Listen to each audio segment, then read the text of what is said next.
Proverbs 10:24 says, "What the wicked dreads will overtake him. What the righteous desire will be granted."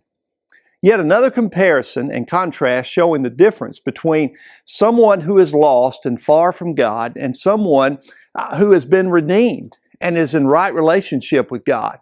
The contrast here is between dread and desire. A person who is far from God has much to dread.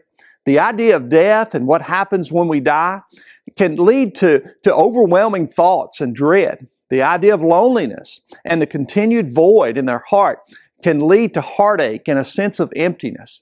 Some people may not have any worries about finances or material things, but if they do not have a relationship with Jesus Christ, even everyday living can be a dread.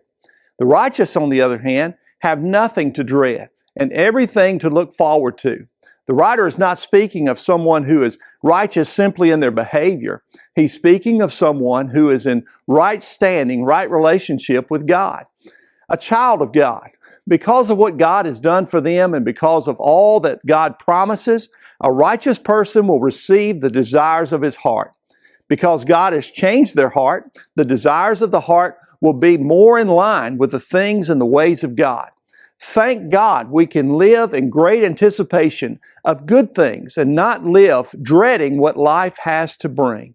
Change begins in you. The Change Begins in You is brought to you in part by Piggly Wiggly of Collinsville, Patrick Allen Companies, Mitchell Tire and Wrecker in Collinsville, and Mowdy Cabinetry.